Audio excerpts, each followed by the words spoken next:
At this time, I have the privilege to introduce three panelists, and each are representing some different sectors of the workplace and have had to grapple with a number of difficult issues related to climate change and worker safeties. These three presentations, you'll have the opportunity to ask questions of our panelists.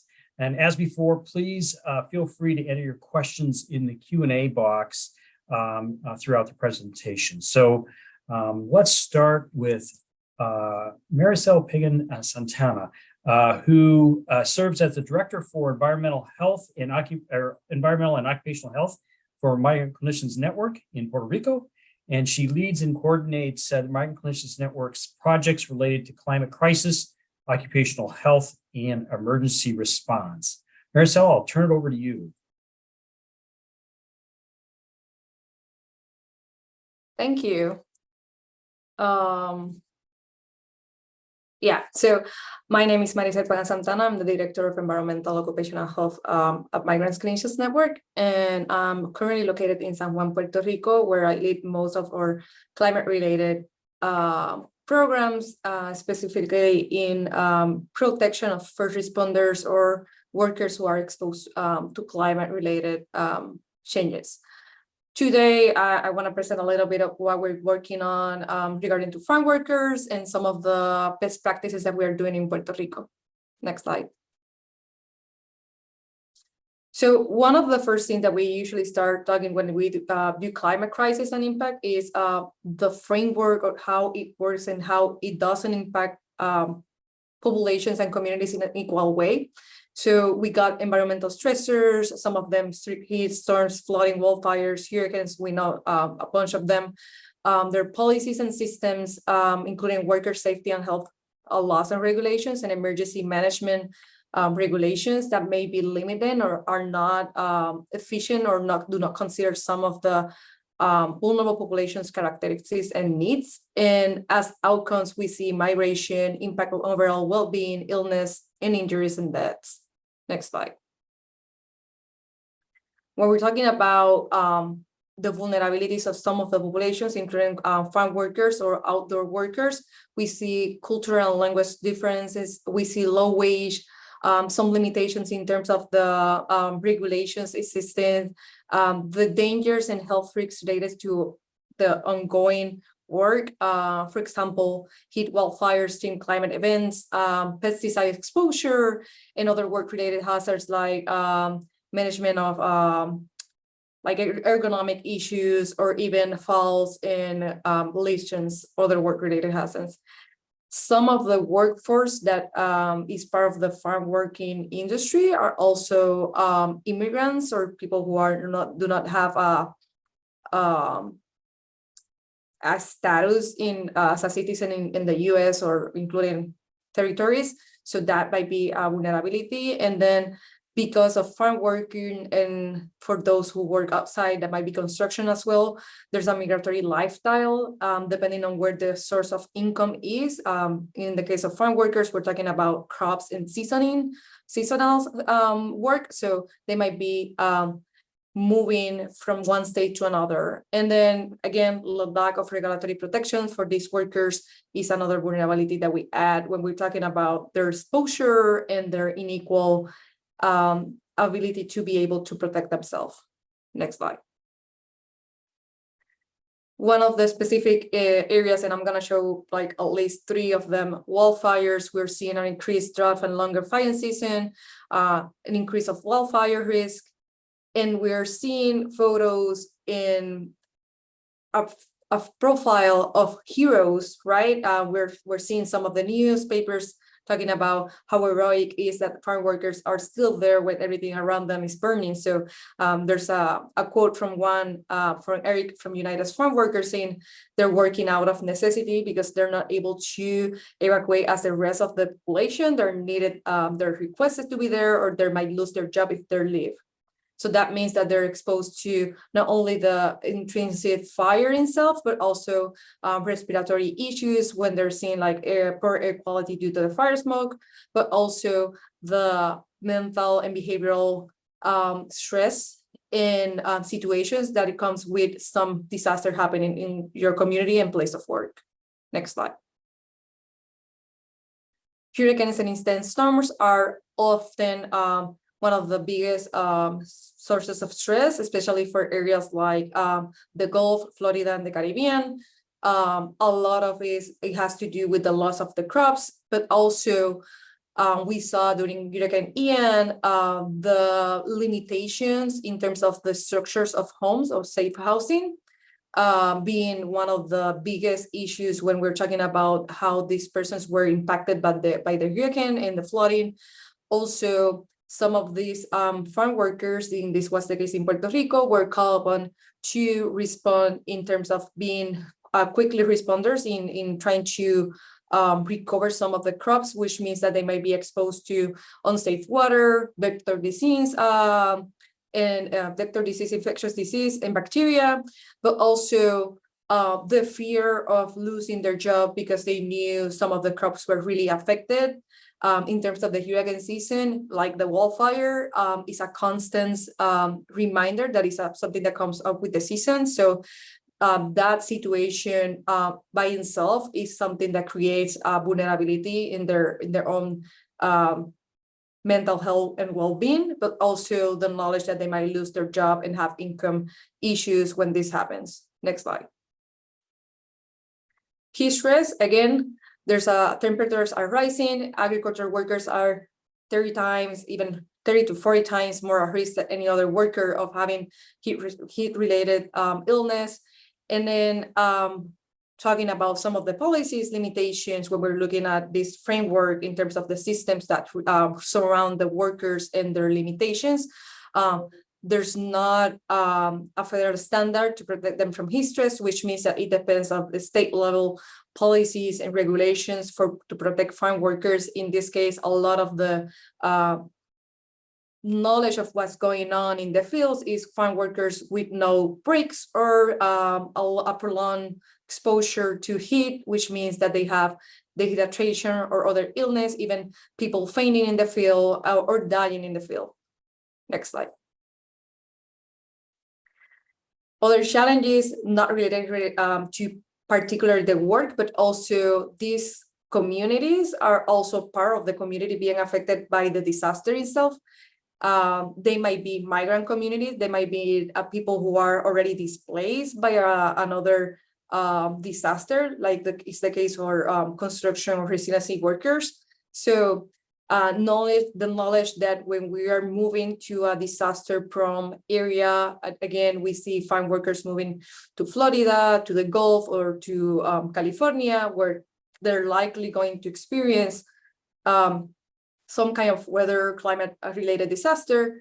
They have limitations in the information of evacuation or training in appropriate language on how to be safe or mean of egress in the case that they're actually working during these events.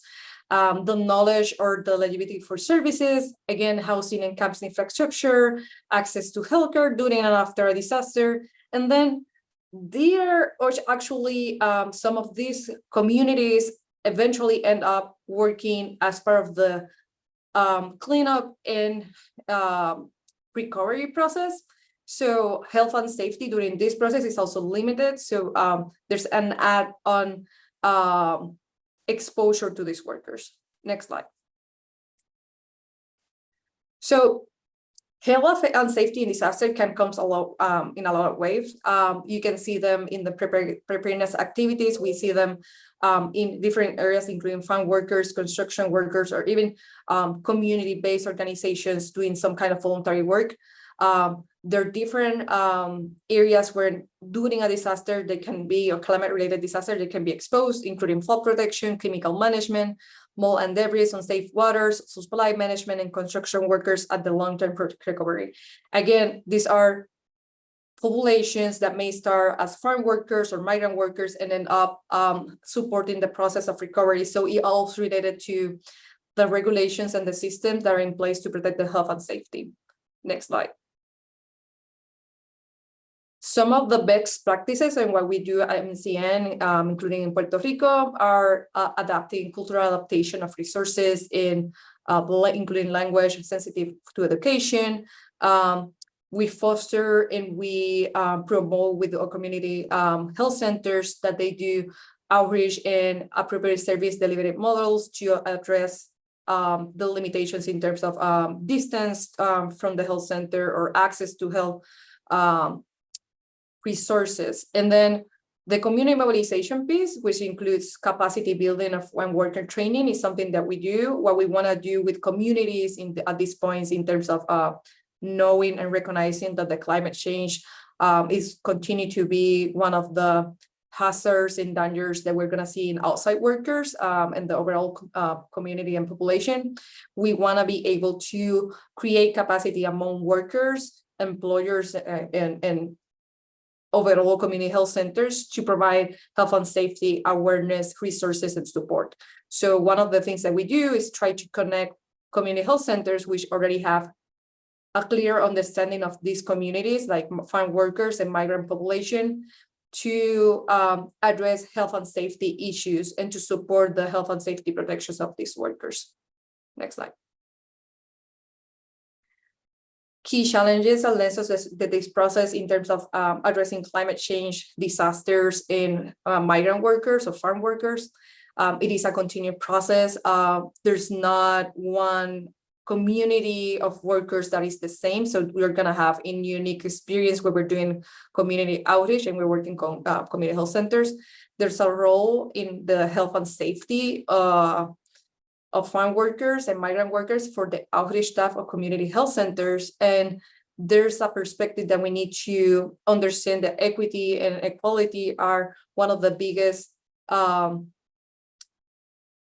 action items that we have to address when we're talking about being prepared or be resilient to climate change. And again, we're doing everything when we have ongoing threats, like hurricane season, wildfire season, and other disasters that are climate related are going to keep happening. So trying to build that resilience, preparedness, and training for health and safety while we're experiencing other threats can be really challenging.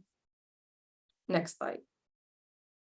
And this is our webpage. So for those who are interested in the work that we're doing in Puerto Rico and other areas related to climate and resources to farm workers, in case you're interested, that's our social media and blog posts. Thank you.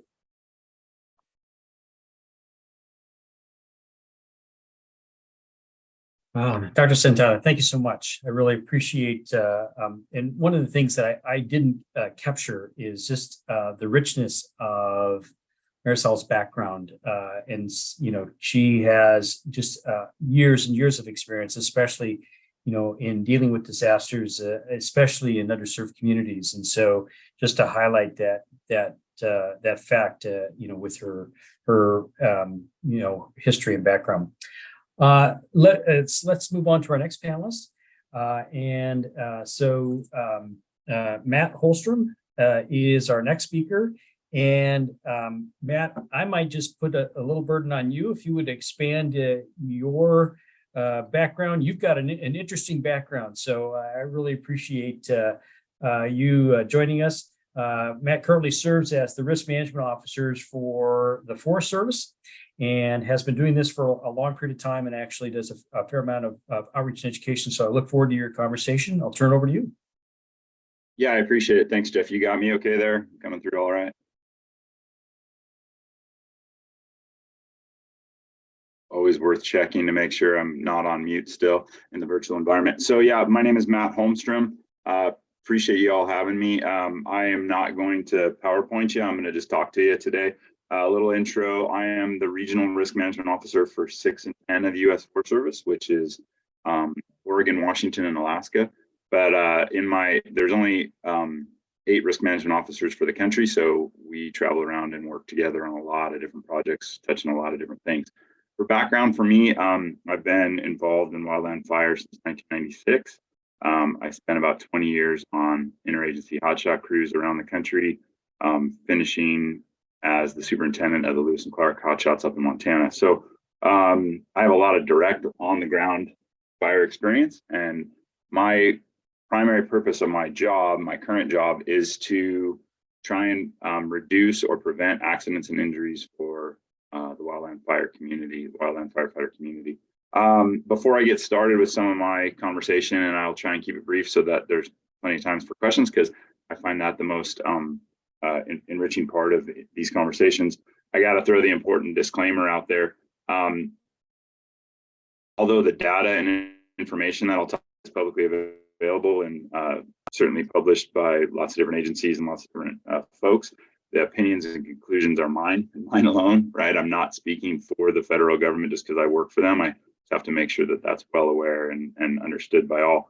I'm happy to have an argument with anybody, and I frequently do. That's oftentimes my job, is to try and have those tough discussions with people around the country in different organizations, and I'm really happy to chance to chat with you all today. So essentially for me, the big reason why I'm here is to talk to you about wildfires and worker safety around wildfires. Whether folks are aware or not, wildfires are a massively growing threat to the American people and indeed worldwide.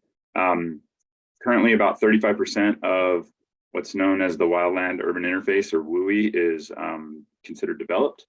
That's up from around 16% when I started in the middle 90s. So that trend is a very disturbing one.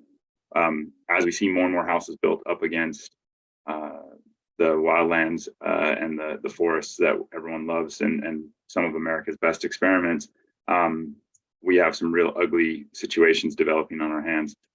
We see increased structure loss around the country, obviously out west pretty frequently, but also back east as well. And I'd point you all to the Great Smoky Mountains in Gatlinburg, Tennessee a few years ago. That was a massive loss of structures.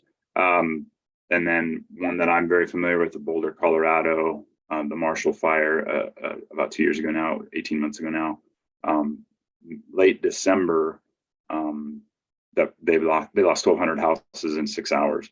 And indeed, we've seen that pattern play out over and over again around the country, where we're seeing entire towns be erased. And so that's really why I wanted to focus on, or one of the things I really wanted to focus on, bring up to everybody's attention today. That trend is not going to get better, in my opinion. That's going to get worse. For a number of reasons. Some of them are historical, cultural, and some of them are we're not able to change because of some of our land use development and some of our patterns of settlement around the country. But ultimately, we grew up in an era of fighting wildfire, and that's problematic to say anyway. That was much cooler, much damper. And so now we are victims of our own success. We've been able to suppress wildfire such that fuel buildup has exploded, coupled with the expectations from the public that we serve, is that they're going to end up with a fire engine in every yard and the ability to stop the fire in its tracks whenever they want to. And sadly, that's not the case. I would point out to you all an important piece of information that I don't think has gotten enough public awareness. And that's from the National Institute of Safety and Technology, who we worked with on several different wildland urban interface fires. And essentially what they came up with their information was what I've just been generically kind of calling the 10 by 10 rule. In a 10-mile-an-hour breeze, and 10 miles an hour is a pretty low breeze, houses that are less than 10 feet apart become an unstoppable fuel force. I'll say that again, 10 feet apart. So go through your neighborhood, go through your subdivisions that we all know and see as you drive to and from your daily lives, and see how many houses are 10 feet apart, because it does not take very much for a fire to get started in the wildland, spread to those suburban environments, go house to house. And if you look at the overhead imagery from some of these events, you'll see that ornamentals and vegetation immediately adjacent to these structures oftentimes survives the fire, and the houses do not. So that 10 by 10 rule, 10-mile-an-hour breeze, houses less than 10 feet apart, is going to be a massive factor in the in what I feel is going to be the huge losses to come in the next 20 to 40 years around the wildland urban interface. And I apologize, I'm shutting the dinger off my phone because we just had an accident a few minutes ago, and so I'm dealing with that as well in the background. So my apologies, it's just day job stuff. It's very important to note this is very much a predictable and indeed even a predicted disaster that's coming. I'm telling you right now, this is going to get worse before it gets better. Along the same lines with the wildland urban interface, fascinating conversations today around firefighter health, indeed public health and smoke. What we're finding is that we're going to have more and more smoke impacts to our total population.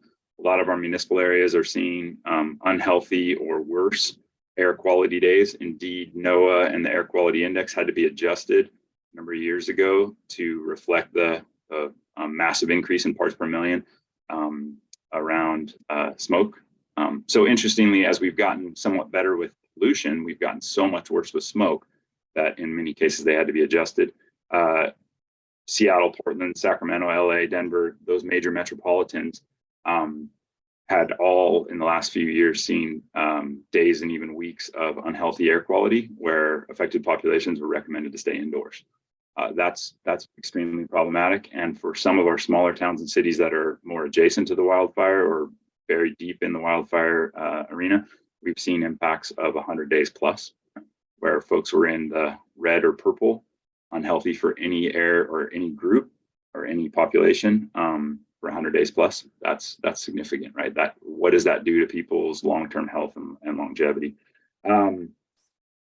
Indeed, new OSHA, state OSHA rules from state of Washington, state of Oregon OSHA, and Cal OSHA have reflected this with worker rules on air quality assessments, and that's going to be problematic as well. Where I focus most of my attention is on wildland firefighter safety, and especially in regards to fatalities. We have a current casualty rate of 18.6 wildland firefighters in the whole wildland system, not just Forest Service, not just federal, but the whole wildland system. We kill about 18.6 wildland firefighters every year. That's been our historical trend line since we've been keeping track. That's out of a population workforce of about 25,000. There's 1.2 million firefighters nationally, and they have about 70 line of duty deaths a year, where we have somewhere in the neighborhood of 20. So that, I won't try and explain stats because I can tell already this is a group that can do that math much better than I am, or much better than I can. But I will say, for me, a practitioner and a shovel motor, that's a pretty stark set of numbers. Along with that, we have several categories that we managed to end up basically categorizing how we end up harming people. Everything from ground transportation, hiking into a fire, driving to a fire, aviation operations, helicopter and air tanker crashes, extreme fire growth where we burn people to death, hit by hazards where folks are struck by trees or other falling objects, and then a few other smaller subcategories. But those are the incident-related deaths. We also have an extreme longevity problem. We have a mandatory retirement age in the federal system at 57. And what we see is, and I don't have the numbers in front of me, my apologies, but we have a huge number of people who retire in their middle 50s and they're dead by 60. And a big piece of the reason of that is the amount of smoke exposure that they see. Additionally, we have, and this speaks to that exact conversation, we have about 43% more lung cancer deaths than the general population, and about 30% more cardiac event deaths than the general population. We have 5 times the suicide rate and about 5 times the binge drinking rate of the general population. And all of this as we suffer longer and more impactful fire seasons. Last year was relatively benign compared to 2020 and 2021. And it's not to say that I'm not a climatologist by any means, but we have 75-day longer fire seasons than we did in the when I started, and there's about 20 million more acres available to burn. And I'm happy to talk about or discuss any of that, but I'm also sensitive to the fact that I don't want to burn up a lot of time. It's important to note our successes as well, but it's also really critical to view the resiliency of those successes. So for the wildland fire system as a whole, we average about a 98% initial attack success rate. That means that we catch that fire start, that first fire, in the first operational period or so after it's encountered or discovered. That's a phenomenal rate. The problem with it is the difference between a year where we have fires on every news channel, impacting every population, and smoke in the air for months and months, and towns erased, and fire season that you don't hear anything at all about because we're very successful with that initial attack success, is like 1%, 1.5%. If our IA success rate drops by a minute fraction, we see an explosion in large fire growth and the overall consequences. And last but not least, I would just let you know, over the last 40 years or so, the average number of acres burned by fire in the U.S. has increased by over 1,000%, and costs have tripled or quadrupled. And I don't see, again, those trend lines changing or getting better. The Forest Service, BLM, other federal land management agencies, state land management agencies are working hard. To try and address the problem with the wildfire crisis strategy, trying to bring on additional workforce to treat fuels immediately surrounding communities in the wildland urban interface and elsewhere. That work is ongoing and continuous, but it's very, very challenging because the scale of the work involved is massive, and the time to do it is very limited. And so I really look forward to the questions and dialogue today. I'm happy to be here with you all, and I hope that I can add something to the conversation. Thank you.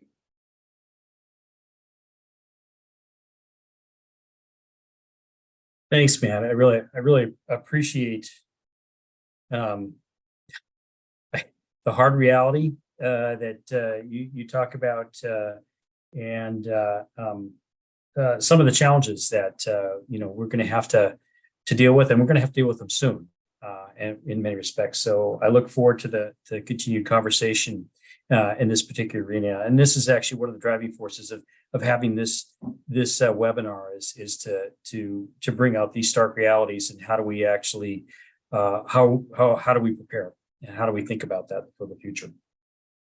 Let's move on to our final panelist, Robert Servian. And Robert has put up with me in the past. I think we've been on panels together. He is a work safety consultant with a number of years of experience with OSHA and a number of perspectives.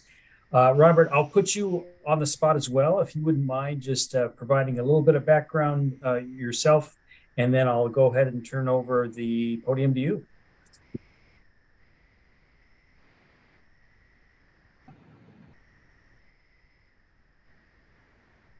Well, great. I'm not sure if you can see me, but I can see everybody here.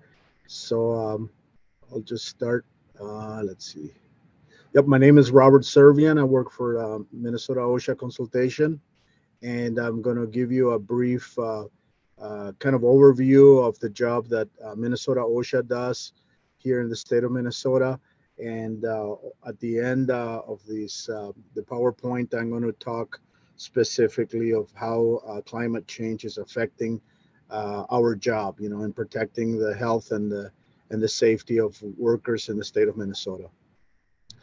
If you can go to the next slide, please. The Minnesota Department of Labor and Industry is the state agency that ensures that workers are health and safe here in the state. It's a fair regulator, and it's a state agency that Hey, Robert, could I just interject? Sure. You're a little blurry. Would you mind turning off your background blurry? Oh, sure, I can do that. Yep. Yeah, yep. I think that might be a okay, let me do that. Let's see here, chat. Video. You just have to okay, yep, this is much better. Yep. Thank you. All right. And so basically, we have two types of OSHA.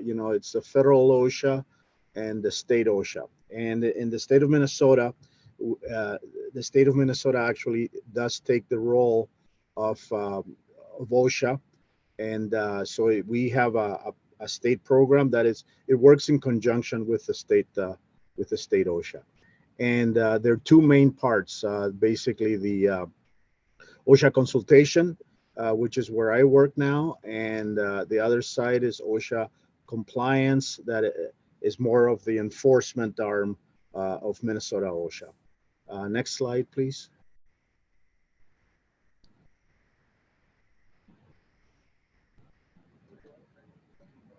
Okay, and we basically, we actually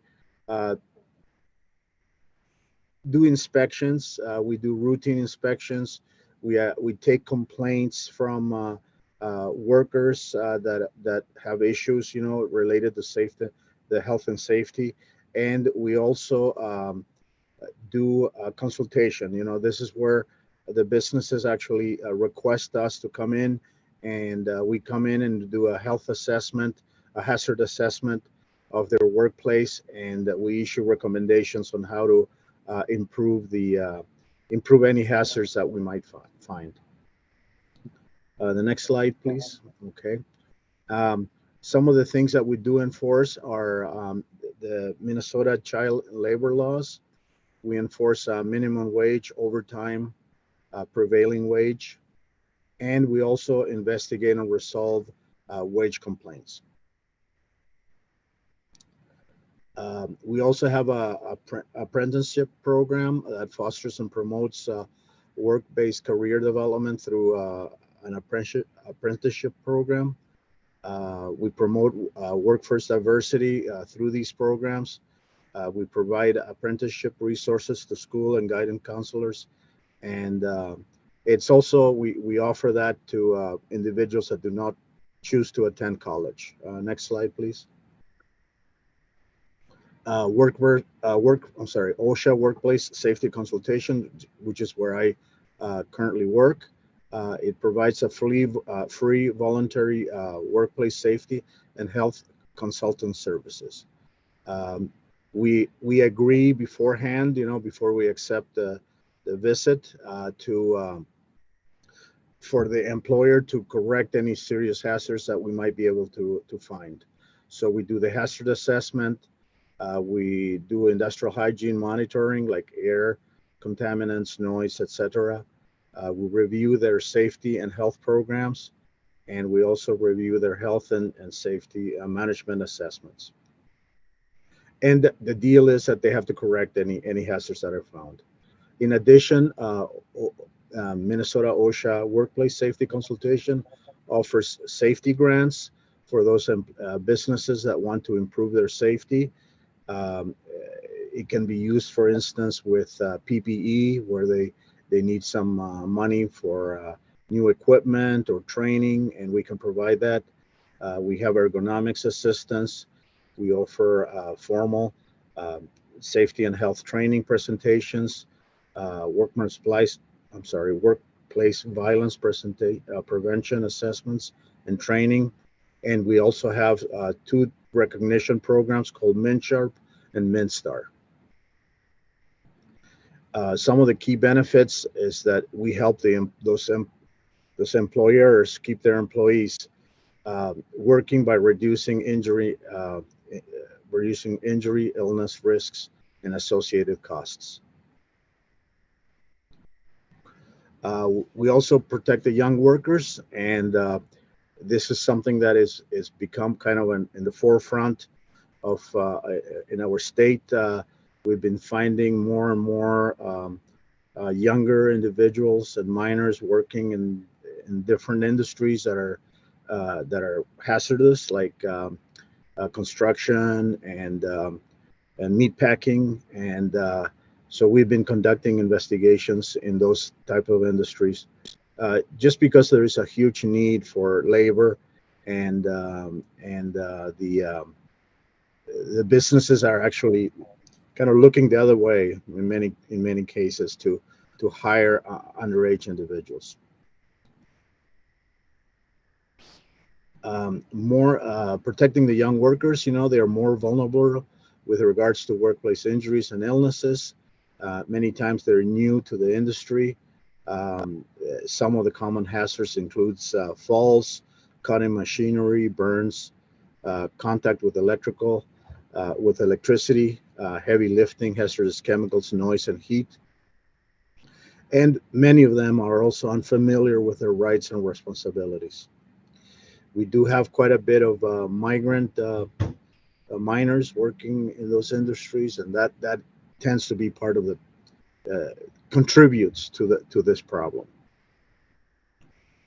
Next slide. In agriculture, we also do find quite a bit of miners working, and some of the most common hazards that we find are heat stress, grain dust, mold inhalation, struck by machinery, toxic atmosphere, grain bins, and tractor operations, especially rollovers. Next slide. So we also work with the minority population here in the state of Minnesota. We have an alliance with the Mexican consulate and the Guatemalan consulate, where we actually go out and inform the people that are actually going to these events at those consulates of what are their rights, you know. And one of the main things that we stress is that Minnesota OSHA, we're not interested in the migration status of those employees, of those workers. As we only investigate, you know, for instance, if somebody does have a complaint, we only investigate the employee-employer relationship, and we don't look at the immigration status or documentation of those workers. Next slide, please. We also promote to know your rights, you know, no deductions from the paycheck unless they get that in writing. We try to also enforce rest breaks. Those are not required by law, but however, they have to occur every four consecutive hours of work. Next slide, please. If you're injured in the job, we want you to inform your employer immediately. They also have to report those injuries to Minnesota OSHA. And in the event that there is a serious illness or injury or a fatality, they are required to report those within 24 hours. And Minnesota OSHA also conducts an investigation of the incident to try to determine what occurred and how can that be prevented. And if you believe that there's any safety hazards where you work, please contact OSHA. We have a website and also a phone number that I'm going to show at the end that you can report some concerns, and your identity is kept confidential. And so, you know, we're not going to inform any businesses, you know, of the identity of the person that files a complaint. Next slide, please. Your employer can pay you in cash, by check, or by direct deposit into your bank account or payroll card. And each time you're paid, you must receive a statement listing all the deductions, taxes, union dues, etc., from your earnings. And keep accurate records of your hours of work, so that way, if there are any discrepancies, you know, you can actually file a complaint. If you do not agree with your employer, you know, then there's people here that at the Minnesota Department of Labor and Industry that can help you with that. And these are just some different rights for overtime, and the requirements are, you know, 40 hours per work week. That's the standard. And just a note that minors, you know, 14, 15-year-olds cannot work more than 40 hours per week. Next slide.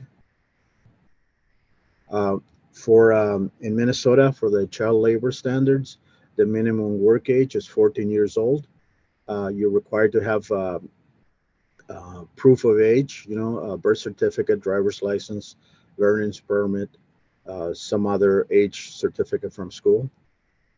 Next slide, please. And these are the important things. The hours of work for 14 and 15-year-olds, not before 7 a.m. or after 9 p.m. during the school year, not more than 8 hours in a 24-hour period, not more than 40 hours per week. And also not during school days, except participants enrolled in the Minnesota Department of Education approved work experience programs. And for the 16 and 17-year-olds, not to work before 5 a.m. or after 11 p.m. on school days, unless there is a written permission on file from a parent or legal guardian. These are some of the phone numbers, for the Department of Labor and Industry. And the first number is Minnesota OSHA, and I'm going to just let you take notes on that if you want to. You can also, we have a website at www.dli.mn.gov, and right there you can actually find all these phone numbers, forms. It'll explain how to file a complaint, and all those things that you might be interested in. Next slide, please. Okay, and my name is here, my contact information too. I'm Robert Servian with Minnesota OSHA Consultation, and my direct phone number is 651-478-8184. And I'm just briefly going to talk a little bit about climate change and how that is affecting our work, because we do conduct inspections in the field, and I do work quite a bit with the construction industry and also with the meatpacking industry, and they do have a lot of minority employees there, and we do see quite a few problems in those industries with communication between the management or the superintendent and the actual frontline workers and the carpenters, for instance, in the construction industry. And for us, some of the main threats, that we've been seeing lately due to climate change is the increase in heat illnesses, respiratory illnesses, physical and mental health effects, insect and tick-related diseases, and pesticide-related effects. And specifically for heat stress, that has been an emphasis for us when we go out into the field and do inspections and do training, because we have been seeing more and more cases of employees affected by this, especially in the construction industry. And so that is something that is in the forefront of our minds when we go out into the field and we do our inspections and our hazard assessments. So I'm going to stop right now, and I'm just going to give you the opportunity to ask any questions that you might have.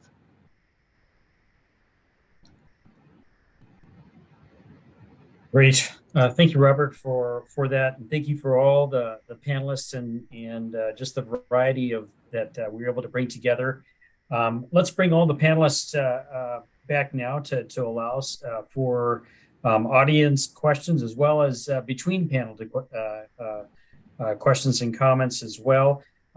As mentioned earlier, please enter your questions for our panelists in the Q&A box, and I'll be trying to monitor that. And as a moderator, I get the prerogative to actually start asking questions before I actually look at the rest of them. So actually, Marysel, I'm going to come back to you, because one of the things that I didn't really capture or bring out enough is your background. And if you wouldn't mind talking a little bit about how did you get to be where you are? I mean, especially when I think about our students, and many of our students are looking at things, and then especially the fact that in Puerto Rico, you've had to deal with a lot of different things. Would you mind just expanding on that for our audience a little bit? That'd be great. Sure. So how did I get where I am? I do have a master's in industrial hygiene. I work like 5 years in private industry doing warehouse environmental health and safety. At first, while doing that, I was working on my doctoral degree, and I think I made an interesting and maybe, I don't know, a question in a conference to my current boss, which was, how were we going to implement the WPS, the Worker Protection Standard, for agricultural workers in Puerto Rico, because of all the language limitations and being the agriculture industry slightly different than the US. So I remember that question. After that, ended up falling in love with a lot of the health and safety issues and the environment itself of agriculture workers and the community health center system and the role in providing health and safety support. They were doing it by themselves, basically, noticing workers getting to their centers with these work-related injuries and exposures. Might be farm workers, might be other stuff, other workers getting there. And so I use my industrial hygiene background to support a lot of the public health issues and strengthen their role into some of the stuff that usually is designed for somebody, maybe an industrial hygienist or a safety specialist, to go there, but then giving that to the communities and being then able to empower themselves and protect their own workers' communities. Farm workers in agricultural communities are very isolated, and sometimes it depends on themselves to do that protection and health and safety initiatives. So we're supporting that. Great, thanks a lot. So, Matt, your talk was very sobering from a number of different backgrounds, and the fact is that you have been involved in wildland firefighting since the 90s, and I've got more gray hair than you, so it's hard to believe that actually that's true. But can you talk about what you've seen as kind of surprising changes over the decades? You highlighted this a little bit about just the housing issue, but would you elaborate on that a little bit? Yeah, and interestingly, this is one of the things that I end up talking to people about quite a lot, and so it's a great question.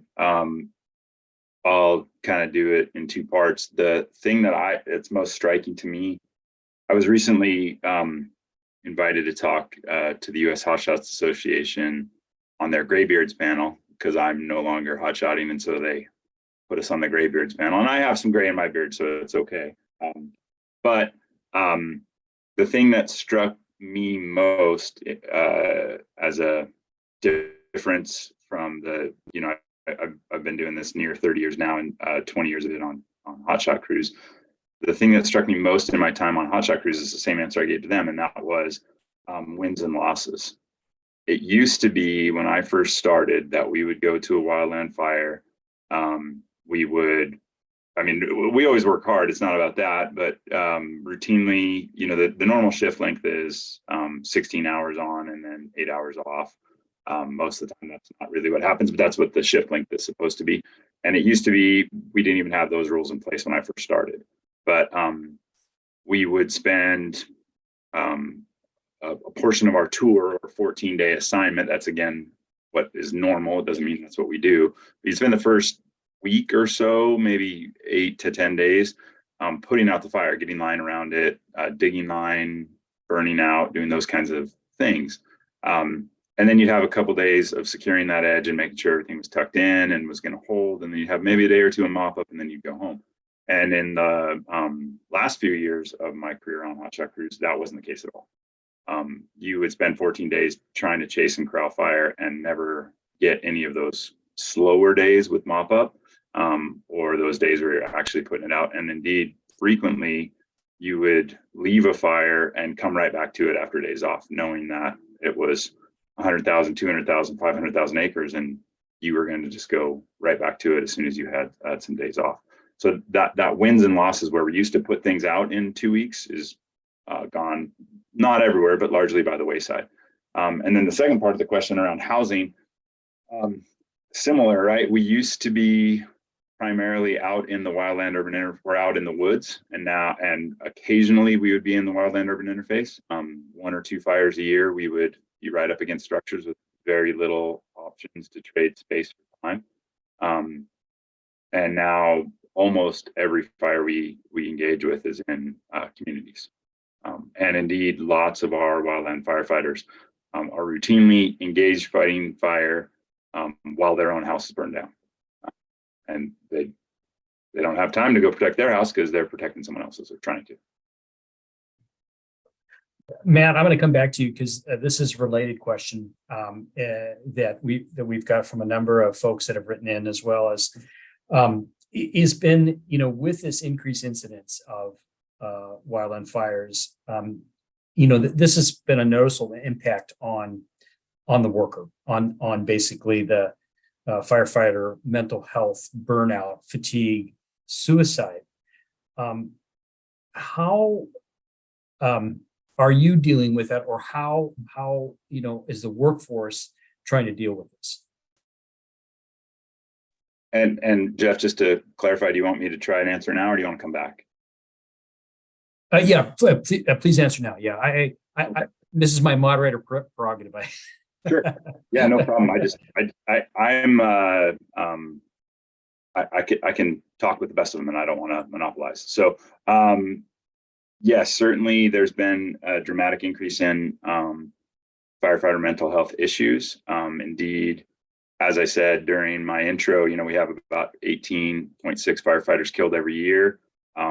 Estimates range anywhere between 3 to 5 times that in number of suicides, mostly because those are estimates and our workforce is often seasonal in nature. And so we just don't have good recordings of what that information is. Basically, folks get laid off in October or November and go away.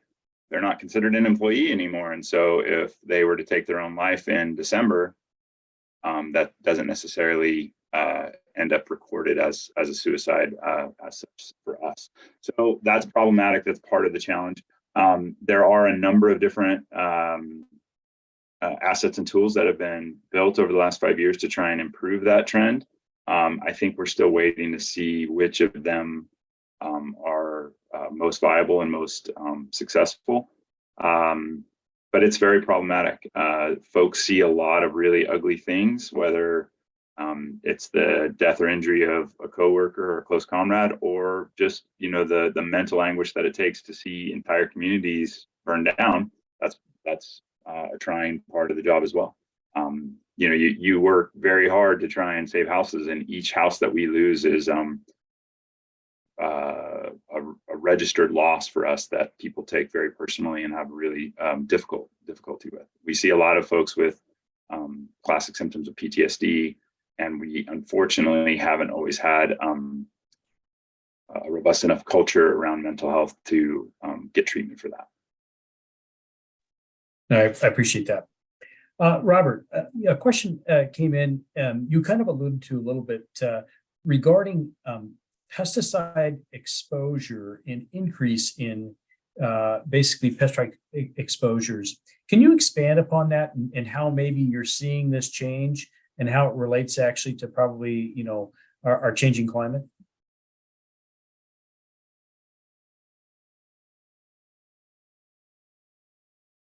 I think I got you on mute still, Robert. Welcome to the virtual world. We all do. Yes, yep. At least we're saving some energy. But with the increase in humidity, the rain events and the temperature, that has resulted in, for instance, we have seen a huge increase in the number of ticks and mosquitoes, at least here in the state of Minnesota. I can't speak for the rest of the U.S., but there has been a huge increase in that. With that increase, there's been, not just zoonotic diseases, but also people in response to that are applying and are getting more concerned about applying pesticides insecticides in their backyard or in their neighborhoods, that has resulted in an increase. Things that we have been seeing is increase in people being exposed, especially workers being exposed to pesticides, exposures. What we always recommend is that they go by strictly follow the label requirements, and if whatever PPE is recommended in that safety data sheet, that they religiously follow that. And again, the problem comes when it's a very hot day and you're required to wear a mask and maybe long sleeves and some other PPE, even eye protection. It becomes really hard to do your job, because of the heat. So we have to have more frequent breaks. We have to make sure that the workers are properly hydrated, and that they are using that PPE the way it should be used. Robert, this is a follow-up question Yes. as well. You spent a fair amount talking about, child labor issues, and, this has been a hot topic here in Minnesota, and children, and the impact of just the climate on children is different than in adults. Have you seen some specific issues when we deal with children in the workplace, or younger individuals in the workplace and climate? Yes, yeah, because being that they do have smaller volumes, their bodies are smaller than us, so they're more susceptible to heat and heat stress. And we actually had done some inspections and some investigations in the western part in the meat packing plants, and I'm also familiar with the construction industry, and they do have a higher susceptibility to increase heat and heat exhaustion. So that is something that we have to kind of remind the companies, to make sure that they have proper rests, that they have water, hydration, and that they conduct proper training, because a lot of these individuals, when they come in, they're really not trained on how to recognize those symptoms of heat exhaustion. So we try to do that. We do offer the training in English and Spanish, and we try to do that in the field, and we also encourage them to, if they do see an unsafe situation, to please to give us a call. And if they're in case of, like in the restaurant setting or in the agricultural setting, if the work environment is really too hot and humid to work safely, to encourage them to call us. And we do let them know that their identity is kept confidential. There's also a discrimination department here at OSHA that would protect them in the event that there is any discrimination against them. So there are some layers there for to protect the workers to actually make a complaint, and then we'd actually conduct an investigation. I appreciate that. Marysel, one question that we received is, you spent a fair amount of time talking about kind of your outreach and educational approaches in Puerto Rico. Can you identify what you think are successful methods to educate agricultural operators, about the need to protect their workers from weather-related effects of heat stress? So we usually approach with the health center because we have something to offer. So when their capacity, usually they don't have a health and safety expert on the field, right? So what we do is we team up with the community health center, and we get the workers trained, get them into that conversation while handling some compliance stuff. For example, you need to get trained to train your workers, and that's a compliance that we can add to you if you do this other stuff. So we work with them in building their health and safety program instead of just letting them know that they have to have one. And the other piece that usually helps a lot is the community health center steps in offering health services for their workers, which at to some point, like if you have to have any kind of medical certificate or revision, or even if you want to like to offer that to your workers, the community health center steps in and offers that. So that usually is kind of like provides a buy-in of the employer for them to then continue that conversation with the health center and create that connection. But it's usually, I think, the load of just letting them know you have to comply with X and Y and then leaving, it creates a complicated and complicated tension between employers and employee and the system. So being able to provide for them in a way that we do that as a nonprofit and say, like, I can help you build your chemical list inventory. I can help you get that training done. We can help that. And then getting them in that step first, and then long-term, you have actually benefits of getting this done. There's actually something to look forward with it, which is the production, your workers being safe, and having like a safer place when you don't miss or don't lose workers over time just because of lessons or any other stuff. Sounds good. That's good. That's great. Matt, I'm going to turn to you if you're not getting pulled in 5 different directions at the same time here.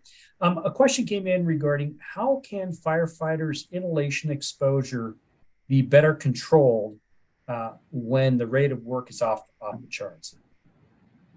Yeah, it's a great question. It's something the wildland fire community has been struggling with for a long time. We're starting to figure out the amount of carcinogens in the smoke that we breathe is obviously extremely hazardous. For a lot of years, there was a, I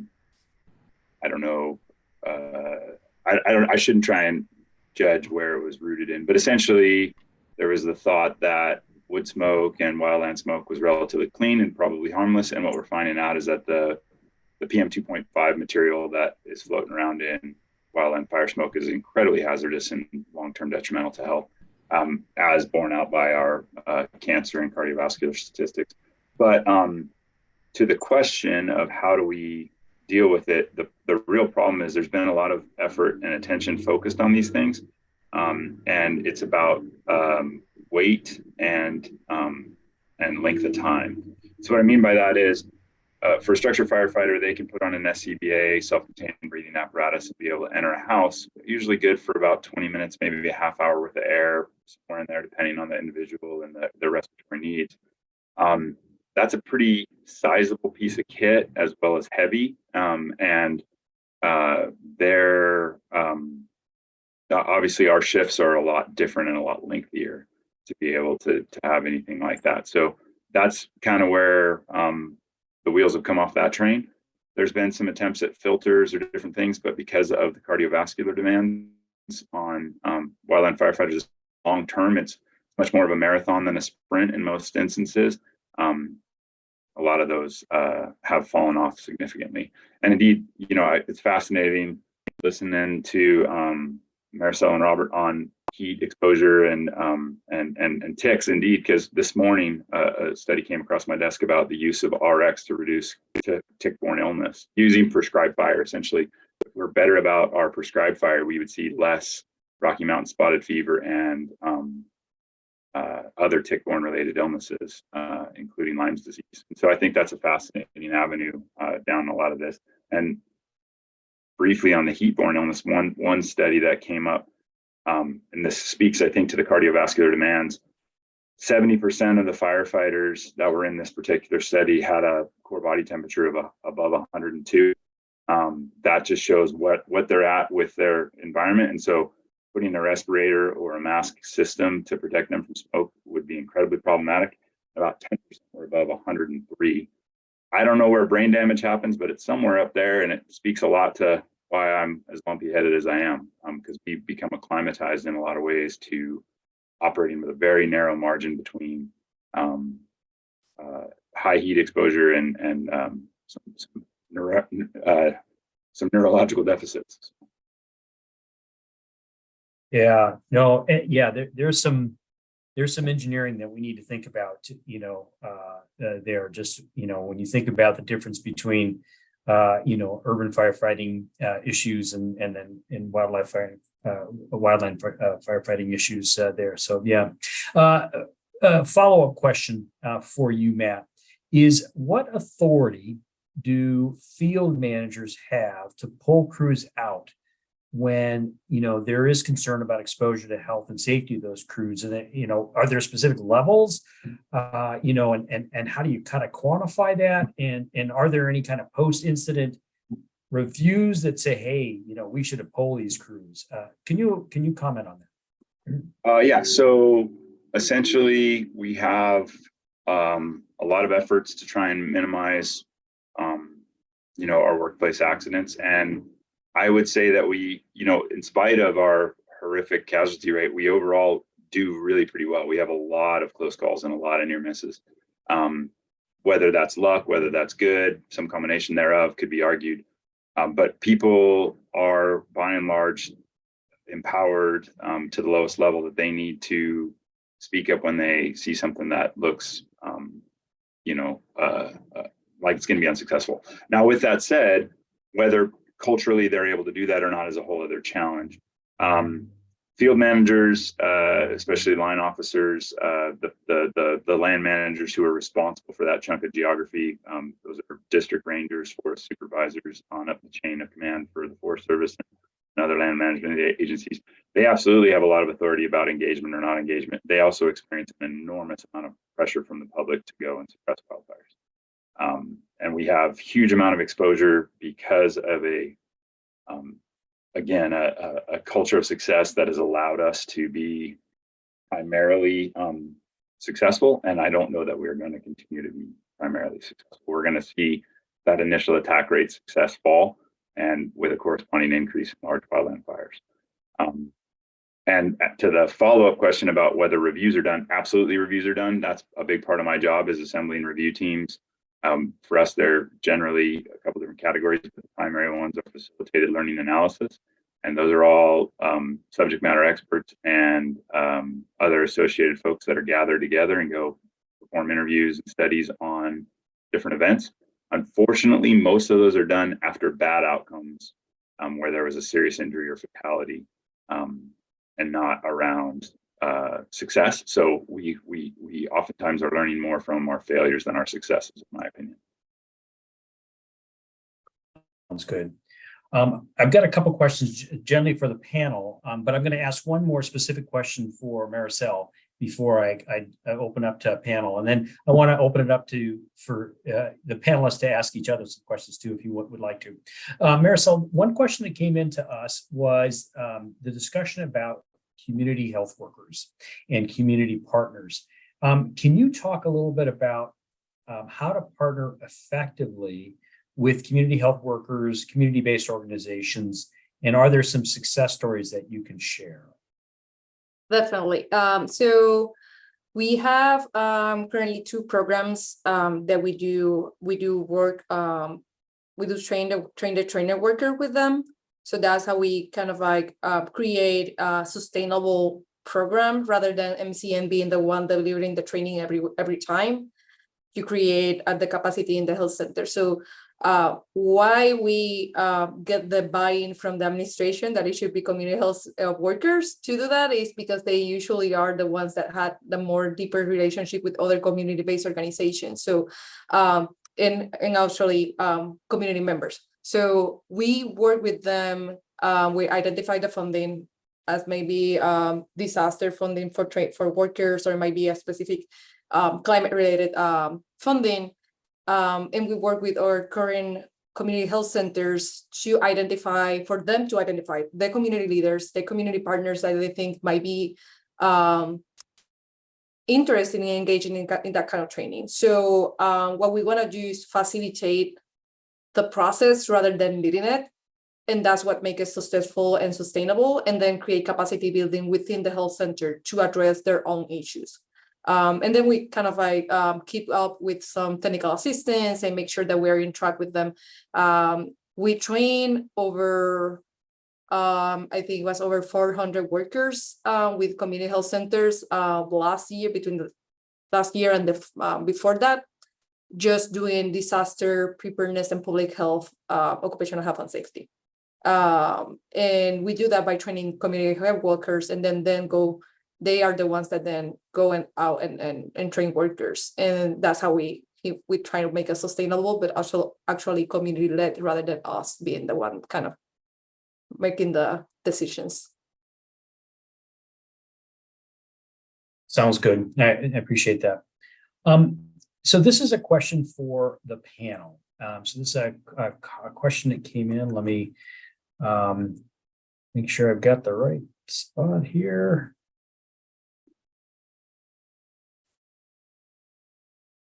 And I just lost my question. That's not good when I, okay, here we go. Matt, actually, you alluded to this about just the worsening condition of wildland fires, is predictable and is predicted to continue on. And, this is a case for many of our public health issues that we're dealing with. And so, so how, based on the work that each of you do, how do we change the narrative around preparedness? And I might put, Robert, can I put you on the spot first?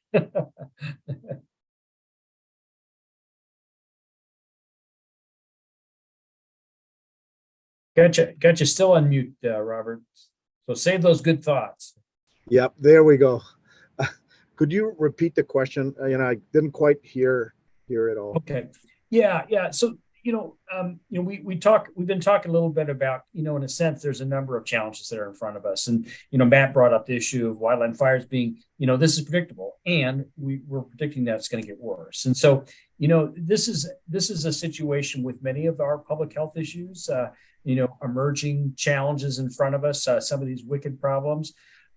So how do we change the narrative around preparedness work? So each of you are doing preparedness work, and how do we actually change the narrative around that work, especially with the folks that you're engaged with? So, yeah. So Robert, I picked on you first because you had the most time to be quiet for a while. So I figured it was your turn for me to pick on you. Absolutely. That's all right.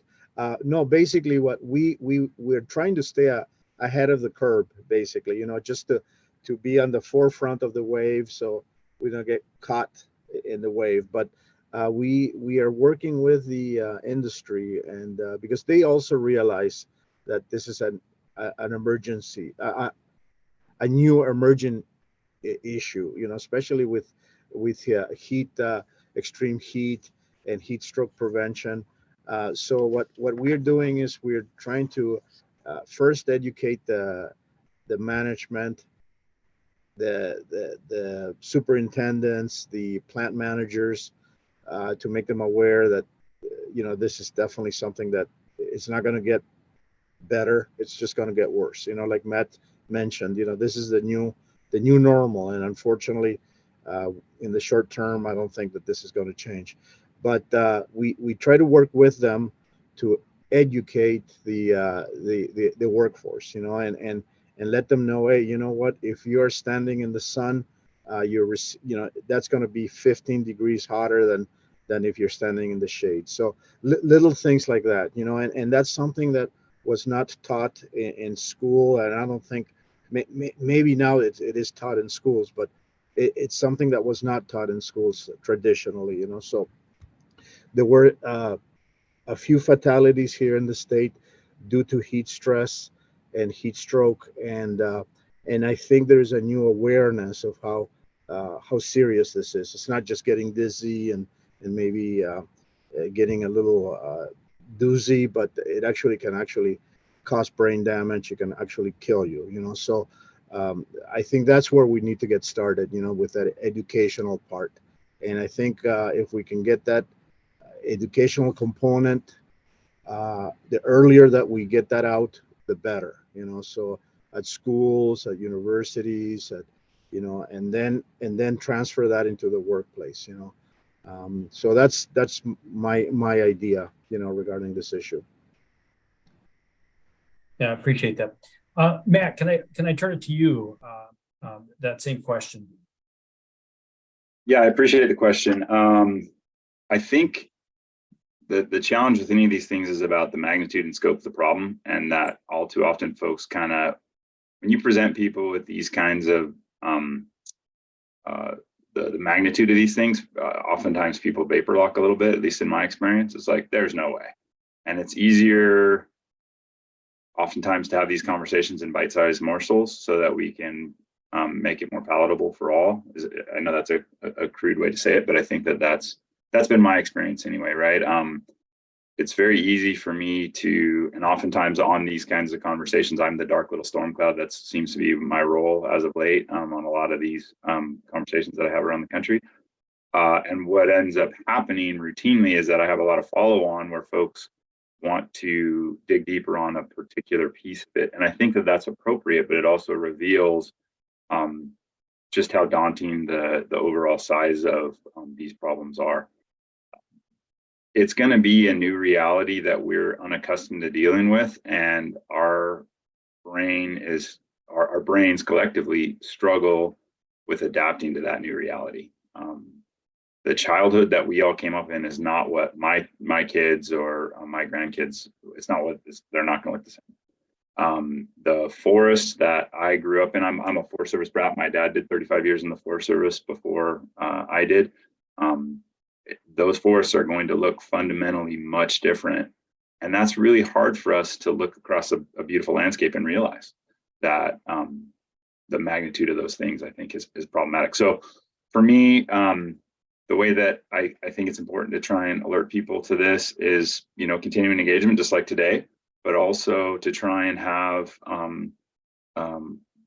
you know, some actionable, pursuable goals for people that are more short-term and smaller scale.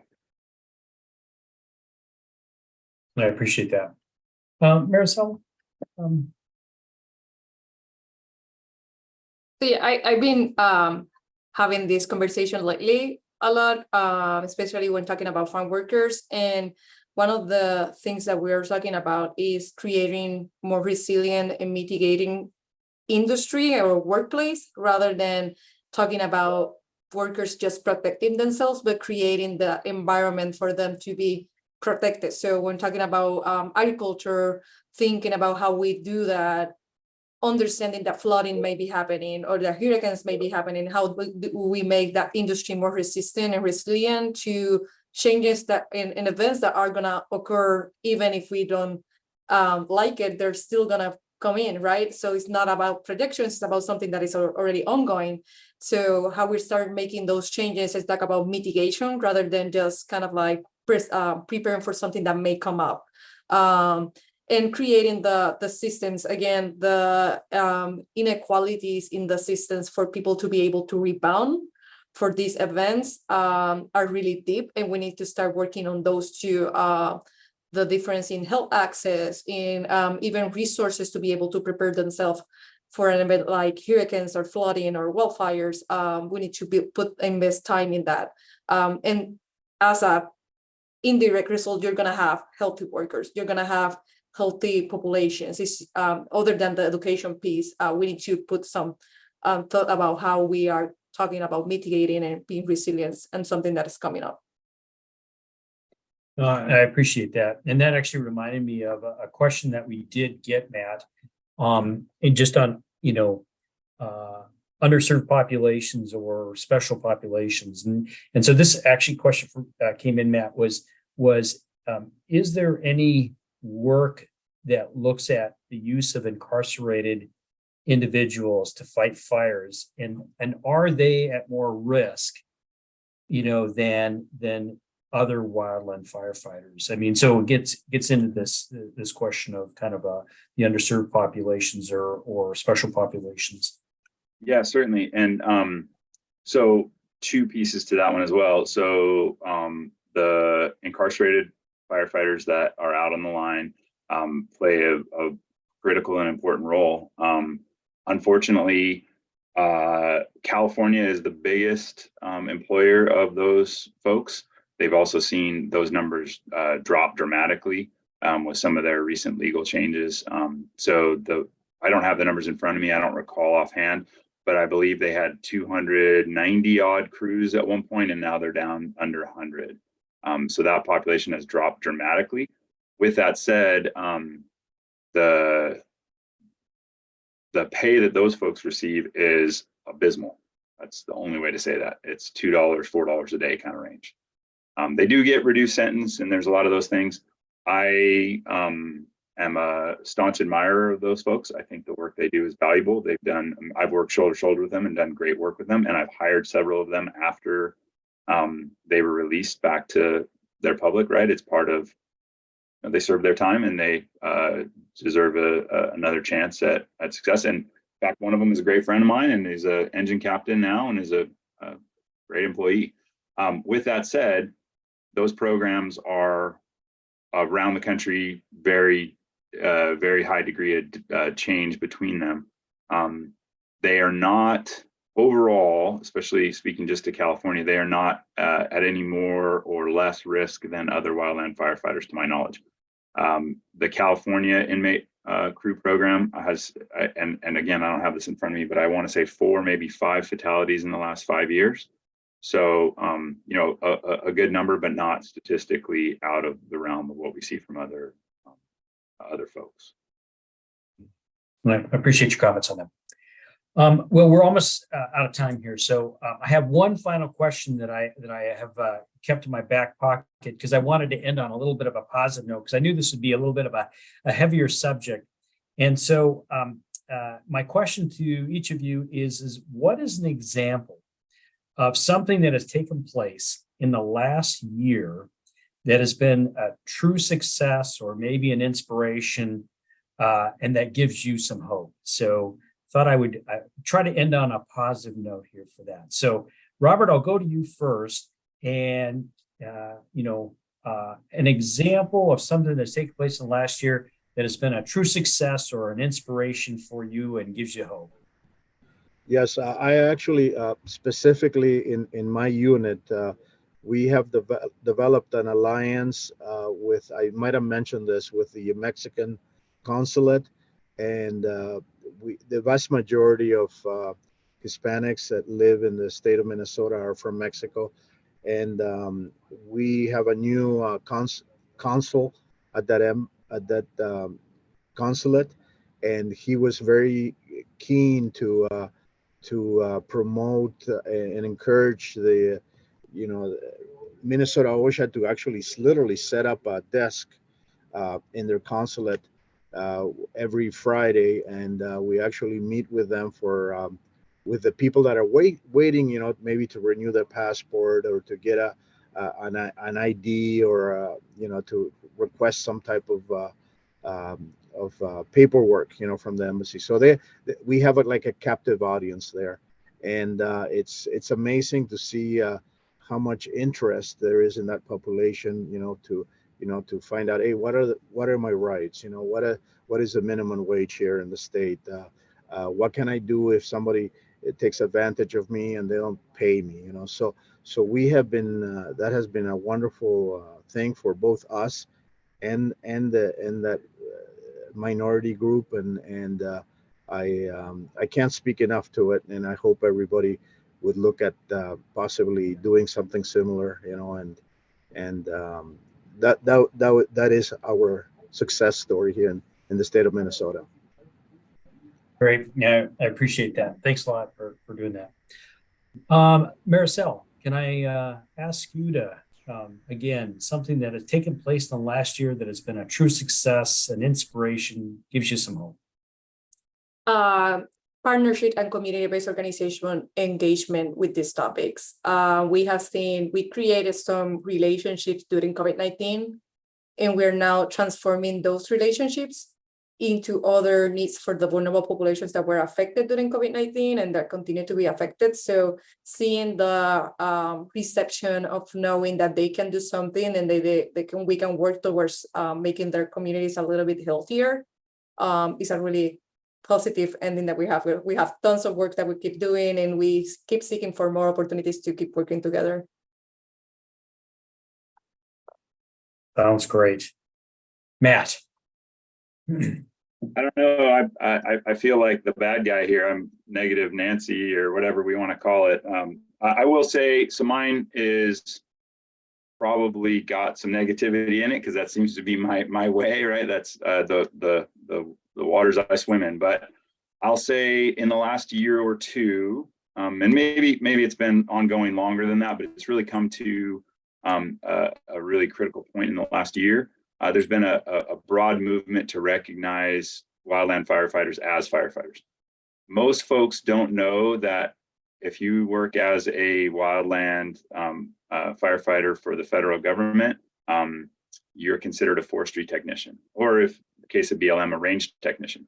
And although the titles of these things shouldn't really matter, it does in a lot of ways because of a lot of recognition of health hazards for employees, right? You don't end up on the National Cancer Registry for firefighters as a forestry technician, you know, those kinds of things. And we've seen a lot of change in that realm recently. And just very briefly to illustrate the point, I think dramatically, forestry technician does a lot of important work, goes out and traditionally in the realms of stand identification and silviculture and forest health and those kinds of things. And that's critical and vital work. I had 2 rappellers short haul in on a 200-foot rope last year to a fire where a young fireman from Colorado was struck by a tree and was in critical condition. They hooked him into what's known as a screamer suit, or a transport device that basically immobilizes him, puts him inside of a cocoon that they can click onto their rope harness. And they were giving him mouth-to-mouth resuscitation as they flew underneath a helicopter on a 200-foot rappel out to a waiting air ambulance. That's not a forestry technician. That's a firefighter. And so to see that recognition finally start to begin has been time coming and a very powerful change in my personal opinion. Well, I appreciate that. And I appreciate all of you. Thank you, Marysel, Matt, Robert. Really appreciate this discussion. Also, audience, I really appreciate you joining us. I have to do a special thanks for our organizing committee and crew. They had a number of tireless, things that they had to pull together and work behind the scenes. So again, thank you for that. A recording of today's events will be available on our respective websites. So feel free to refer colleagues and others who might be interested in this topic to refer to that. Also, one of the reminders too is to please complete an evaluation for feedback. It's really important to us as we plan for future events. Once you leave the online event, the link for the evaluation will pop up. If you're interested in free continuing education credits, you will receive a link to the CE certificate following completion of your evaluation. The CE credit will be available for those who register to view the recording on this website as well. And that'll be available through June of 2023. And again, on behalf of the Midwest Center for Occupational Health and Safety and the Upper Midwest Agricultural Safety and Health Center, I want to thank you all for attending our annual NORA Symposium, and we hope you have a good rest of your day. So again, thanks very much for your participation in this event.